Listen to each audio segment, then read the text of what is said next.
New York Giants mandatory minicamp day 1 is in the books. Who stood out? Who spoke out?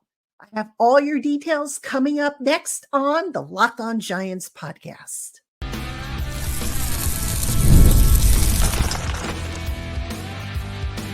You are Locked On Giants, your daily New York Giants podcast, part of the Locked On Podcast Network, your team every day.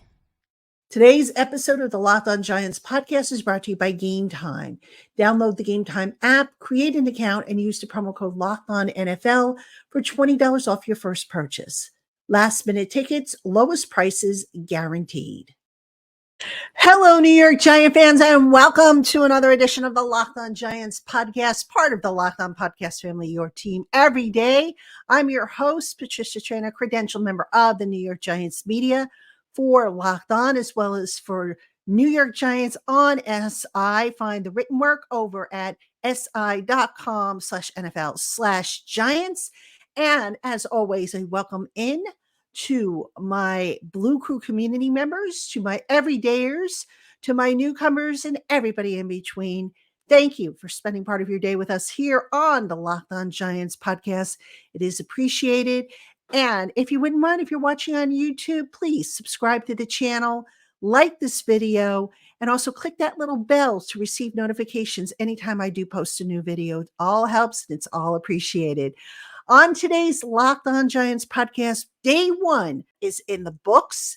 I've got some observations, some takeaways, some quotes, just a whole, collection of things. Now, when I was putting this show together, I said, okay, should I really bother with, standout plays and stuff like that? Because everybody kind of covers that. And I did a little bit of that as well on my Twitter or X account. And I think I'm going to go more big picture with this particular report because I think it's important. And I think it's also going to give us a little hint of what's to come once we get into the summer months. So that's going to be the approach I'm going to take. I'm going to start off talking a little bit about the offensive line. I'm going to talk about how the spring practices have kind of been different this year and why I think that is. And then I'll just wrap it up with a few, final thoughts, a few observations and whatnot.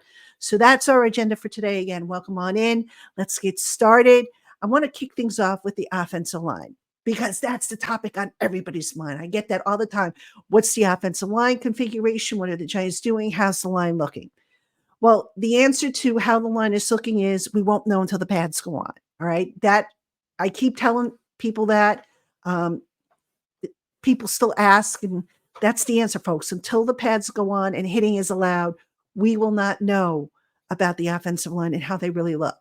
But here's what we can talk about. We can talk about the alignment and how things are kind of shaping up there. Now, I am generally not a conspiracy theorist. All right. I don't really believe in that. I try and take people for face value, what they say at face value. But in looking at the offensive tackle situation with Evan Neal, Evan Neal, again, did not practice in this first mandatory minicamp practice. He was inside for, I want to say, the first 50 minutes of the practice, came outside, was walking kind of, I don't want to say with a limp. I didn't really see a noticeable limp, but he was kind of casually strolling, walking very slowly.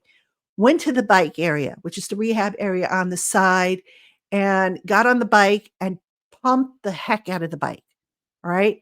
Now, for those who don't remember, Evan Neal is recovering from ankle surgery. He had a season-ending ankle injury last year. He had 2 ankle issues, but one of them was season-ending, and one of them required surgery. But Evan Neal pumped the heck out of that bike, and I'm sitting there and I'm watching this, and I'm saying to myself, how bad off could he really be, and what might be behind the decision to kind of hold him back? Now, I do not believe that the Giants are planning to open up camp with Jermaine Illuminor at right tackle. I think, Evan Neal will get an opportunity to defend his spot at right tackle. But here's what I think is going on with the offensive line. And I had somebody ask me, why isn't Jermaine Illuminor working at right tackle, in case Evan Neal isn't ready to go? Number one, the Giants are anticipating that Evan Neal is going to be ready to go. They're figuring, it's only early June. Why rush the kid out there? Why, take a chance of any kind of setback? All right. So supposedly they pulled him back these last couple of practices as part of a load management deal. Okay, possibly. All right. Not that, from what you could tell or what I could tell, in the practices that preceded these, Evan Neal didn't work in team practices, meaning he didn't do the 11 on 11. So I'm really not sure how much load management he requires, but in fairness, I wasn't there for all the practices because they weren't all open to the media. So I'm going to take the coach's word for it. So anyway, people are like, okay, what's with Illuminor playing, left guard as opposed to right tackle? Folks, first off, Illuminor played right tackle for the Raiders, I believe as recently as last year. He knows the position. So to say, oh, he's got to get snaps now at right tackle, no, I don't buy that. But here's what I am buying, okay? The swing tackle position is wide open. I think a lot of people thought that Matt Nelson, whom the Giants signed as a free agent, who was last with the Lions, would automatically be the swing tackle. Matt Nelson has been dealing with, I believe it's an ankle issue. That has kind of limited him this spring. Now, he was out there. The Giants did a lot of 11 on 11 drills in this first day of the mandatory minicamp. But Matt Nelson was working with the third string offensive line. So who was working with the first team? Glad you asked. One Joshua Ezeudu was doing work with the first team offensive line. All right. I saw him at tackle. I think with the second team, he did a little bit of guard, work at guard. But to me, this is a competition that I don't think anybody is really saw coming. But it's emerging, and that is for that swing tackle spot. And you get the feeling that the Giants really would like for Joshua Ezeudu to become that swing tackle. He did some work earlier in the spring at left tackle when Andrew Thomas was held out. He's been doing work at right tackle. So that's kind of what's going on, I think, right there with the offensive line. It's like, okay, let's get him as many snaps as possible at offensive tackle. It's a position he played in college, I believe, for a year or so. Didn't play it at the pro level until really last year when they had to throw him into the deep end of the pool after having him play at guard all summer long. So, that's that versatility that Carmen Brasillo, the offensive line coach, likes to have with his guys. I think I've told you before that Carmen Brasillo is of the opinion that unless you are a top 5 at your position, see Andrew Thomas, for an example, you better be versatile. You better be ready to play multiple positions on that offensive line. Now, as far as Evan Neal goes and whether or not he's going to be ready, if he's going to be able to, step up and play better, the jury's still out. It really is. I mean, I don't want to be a negative Nelly here, but I just have a feeling, and I can't shake it. Just observations, stuff that I've heard and whatnot. I have a feeling that Evan Neal is going to have a very, very short rope, so to speak, to prove that he can be the answer at right tackle. I would not be stunned, ladies and gentlemen, if the Giants go with an offensive line at some point in training camp from left to right. Andrew Thomas, Aaron Stinney, John Michael Schmitz, John Runyon, and Jermaine Illuminor. All right. Now, I'm hoping that Evan Neal can pull it all together. 7th overall pick in the draft. He should be serviceable at this point. But, here's what's disappointing to me. When you're a top 10 draft pick and you have to hope that the top 10, that a top 10 draft pick can be at least serviceable, that's that's not good. You want dominating at that point. And, look, I understand why the Giants took Evan Neal. They weren't the only team that kind of slobbered over his athleticism and his size and his power and all that stuff. But thus far, it just hasn't panned out the way we hope that anybody has hoped for. And, by the way, it's hoped that Evan Neal will be on the podium for Wednesday's practice. I know we in the media, we requested him. Whether or not we get him, that's another story. But we sure would like an update. We'd like to hear an update from Evan Neal, because I would not be surprised also if Carmen Brasillo asked him to play some guard. I think that's also going to come into play. And I go back to this load management thing. You got 2-day mini camp, and you can't at least be out there for individuals to get instruction. So something isn't adding up there. Brian Dable said that there was no setback, but individuals, like I said, the guy was able to walk from the locker room to the field on the bike, pump the heck out of the bike, walk back to the locker room, but yet you can't do individuals. I don't know. Something's fishy there. And I'm not sure what, but we'll have to see how it plays out. All right. Coming up next, we're going to talk about the change in the practice schedules, what head coach Brian Dable had the team do a little differently. And I'm going to tell you why I think they did this. And it does kind of make sense. So that's coming up right after this. Hey, Giant fans, with the dead period coming up in the NFL calendar, I'm really looking forward to catching some shows and concerts in the area. And no matter what event I end up choosing, I never have to worry about getting tickets thanks to Game Time. With Game Time, there are always great seats available at competitive prices. They even offer last-minute money-saving deals, and they take the guesswork out as far as fees, seat views, and other aspects that can make ticket buying a nightmare on other systems. Game Time even offers event cancellation protection, and if you find tickets in the same section and row for less elsewhere, Game Time will give you 110% of the difference. So go on and get the event tickets you've been wanting. Download the Game Time app, create an account, and use the promo code LOCKEDONNFL for $20 off your first purchase. Last minute tickets, lowest prices guaranteed. Terms apply.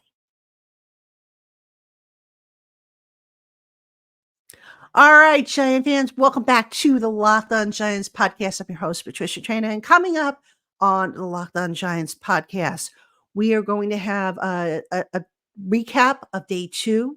I'll get that recorded as quickly as I can after the practice is over. And then I believe on Friday, what I'm going to do is I'm going to do a stock report. I'm going to tell you stock up, stock down. So I've been taking like little notes about, who's been getting snaps, and I've kind of been saving that for this particular show. So that's coming up here on the Locked On Giants podcast. Hope you will check it out. Again, it's appreciated that you spend some time with us here at Locked On. All right. In this segment, Brian Dable made a little bit of a change, not just for this practice, but really all off season. And that he incorporated more 11-on-11 work. Now, what was interesting is in this particular practice, the Giants did nothing but individual and 11-on-11. There was no 7-on-7. So needless to say, Daniel Jones wasn't too happy about it, because Daniel Jones still not cleared yet to do 11-on-11 work. So I got to thinking to myself, I said, Self, why would that be? What is the purpose? Why not just incorporate everything? And there's a couple of things I want to mention. Number one, doing 11-on-11, more 11-on-11, even though you're not in pads and you're not going full blast, it gives the coaching staff a little bit more of a idea as to what these younger guys, how they look and how they fit into the offense, the defense, and special teams. So that's, item number one. But, you also have the fact that, Daniel Jones right now, while he is on schedule to be ready for training camp, and that is his goal, I still say he doesn't play in the preseason. I would be surprised at this point if he plays in the preseason. So you want to make sure that Drew Lock is as ready as can be. And I just think, getting him as many reps as possible, getting Malik Nabers as many reps as possible, Theo Johnson, these are all guys you're going to have to count on, young guys. or newcomers to the system. So just the whole shift in the philosophy, I think, is going to allow for the Giants to be a lot better prepared than they were when they started the season last year. I think we can all agree that the Giants weren't very prepared when they started the season last year. Real quick, I want to mention this because before I forget, and then I'll go back to the observation. There were a few injuries that came out of this particular practice. There were 3 receivers who went down. Now, I don't know the severity of the injuries, but I'll mention them really quick. Darius Slayton was one. I'm not sure what happened, but I saw him kind of go down to the ground after failing to come up with a pass. And he basically was walked to another field by the trainer. So not sure what happened there, but Darius Slayton was one. Chase Cota was another guy who got injured. Chase Cota hurt his shoulder. I'm not sure if it was, the shoulder or a stinger or whatnot, but he got carted off. And Bryce Ford Wheaton, who's coming back from the ACL, was also injured. It looked like, it was an upper body injury. In the case of Cota and Bryce Ford Wheaton, the passes that were thrown, and I know Cota's pass came on a Nathan Rourke throw, whereas I don't remember if Bryce Ford Wheaton was also Nathan Rourke or Tommy DeVito, but I know Cota was kind of led. So, this, even though he wasn't hit, it was the type of throw that would get a receiver killed. So unfortunately, that's kind of what happened. It was off target. He went down, landed on the shoulder, had to be carted off. So we don't know the extent of the injuries, the seriousness of the injuries. Probably won't see those guys, in day 2 of the mini camp. They should be okay for training camp, but we'll see.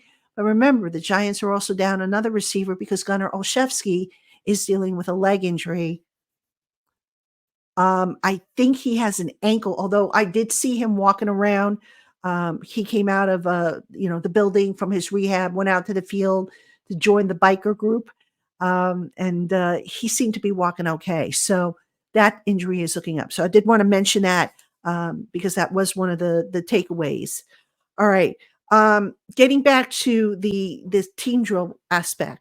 I mentioned, one of the reasons why the Giants wanted to get some of these, get more team drills in there was to get some of these younger players more snaps. So what was interesting is Daniel Bellinger did not work in the team drills. All right. It wasn't injury related, or at least that's what Bellinger told us. He was under the impression that the coaches wanted to get Theo Johnson and Lawrence Cager more reps at that tight end position. And oh, by the way, the Giants had a couple of tight ends in camp on tryout basis. So it's kind of clear to me that they might be looking to add because Tyree Jackson is also dealing with, I think, an arm injury. So they're a little thin there on tight end numbers. But Bellinger did not get any team drills. It was all about Theo Johnson, who, by the way, had a nice play today, caught a touchdown pass.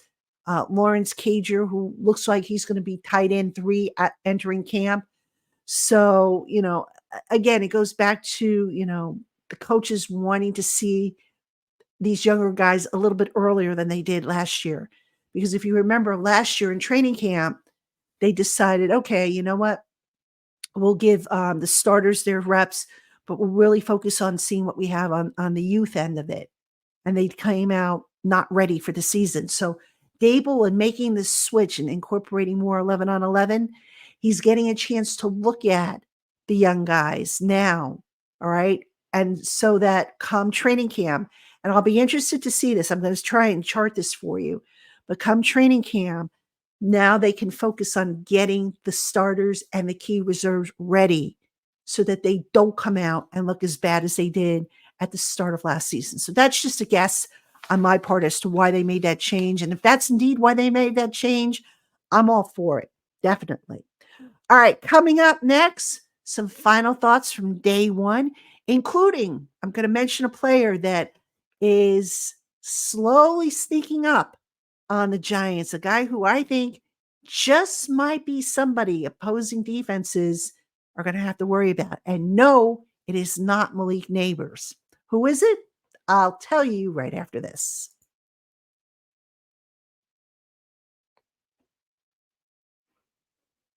All right, everybody, welcome back to the Locked On Giants podcast. I'm your host, Patricia Traina. And again, thank you for spending part of your day with me here on Locked On Giants. It is appreciated.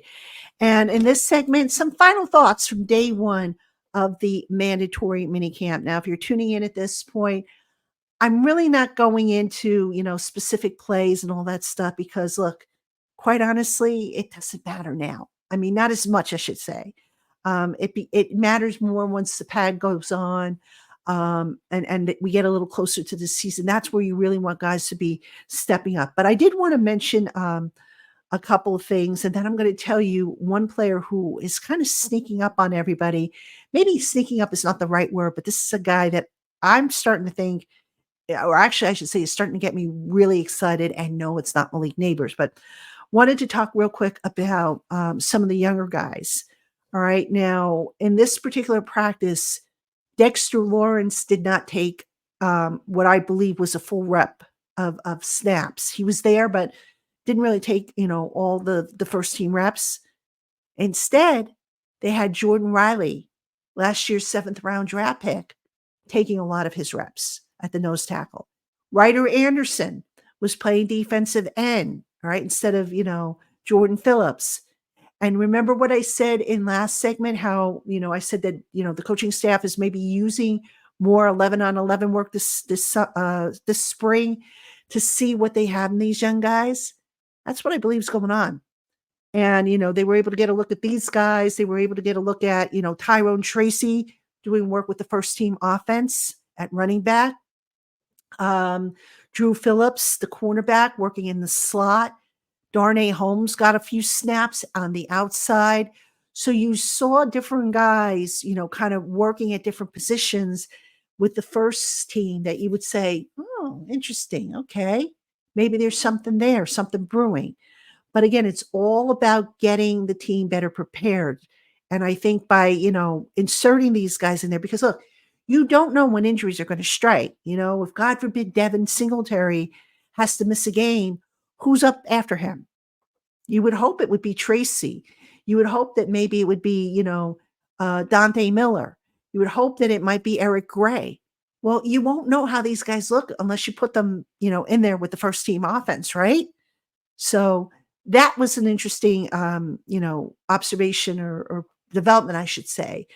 Now, the individual on offense that I think is going to sneak up and catch a lot of opponents off guard in a good way for the Giants, but a bad way for them. No, it's not Malik Nabers, who, by the way, was again spectacular. I mean, I get it. There's no contact in this practice, so the cornerbacks can't rough them up. They can't play, press man or anything like that. But Malik Nabers, folks, so far, he is coming as advertised. I mean, from his ability to separate, from his ability to, make catches along the sideline and stay in bounds, his field awareness, just absolutely spectacular. No other way to put it this spring. All right. So who's the other guy that's kind of emerging and maybe somebody that opposing defenses are going to have to game plan for? Wan'Dale Robinson. Wan'Dale Robinson, that injury is behind him. He has looked sharp all camp long. Now, he did give us a little bit of a scare in this practice in that he slipped on the turf, the grass field, and we're sitting there going, get up, get up, get up, because, you always get a little concerned when you see a guy, especially a guy who had a torn ACL, slip and be slow to get up. But he got up and he was fine. He didn't have to miss any snaps. And in fact, he was putting on quite a show. There was one play that he made, and I think the Giants might have posted this on their website, where Wan'Dale just absolutely blew past Cordell Flott. And in doing so, he had at least 5-yard separation against Cordell Flott. And he caught the ball and he had a touchdown. So, I'm watching this and I'm making notes in my notebook about Wan'Dale. And I'm also, watching him in individuals and stuff like that. And I'm like, this kid, I could see maybe him pushing Darius Slayton for more reps, for some of the reps. And who knows, maybe he even surpasses Darius Slayton, who right now I think is receiver number 2 on the Giants behind Malik Nabers. Maybe Wan'Dale Robinson jumps up ahead of him. It's a possibility. It's early, but it's just, it is a possibility because I thought Wan'Dale Robinson, not just this practice, but all spring, the practices that I've been to, I thought he looked good. So, I think I've mentioned before on previous shows that right now the Giants, they have Malik Nabers who can create headaches for opposing defensive coordinators, and they really don't have anybody else. Well, they might just now have somebody who can also create headaches for defensive coordinators. And here's the important thing. If you remember, I said on a previous show, I said, when you just have the one guy, the one playmaker, once the opposing defense figures out how to take him or minimize the impact he has on a game, unless you have a number 2 or a number 3 option that can pick up the slack, you're going to be in trouble. And, Darren Waller was supposed to be that number 2 option, but of course he's not here anymore. Can Wan'Dale Robinson be that number 2 option? Possibly something to keep an eye on this summer. All right. So now with all that said, what am I expecting for day 2? Well, again, I don't know that they'll do as much 11 on 11 as they did in this particular practice. Interesting that this practice on Tuesday was supposed to run 2 hours. It actually ran about an hour and a half.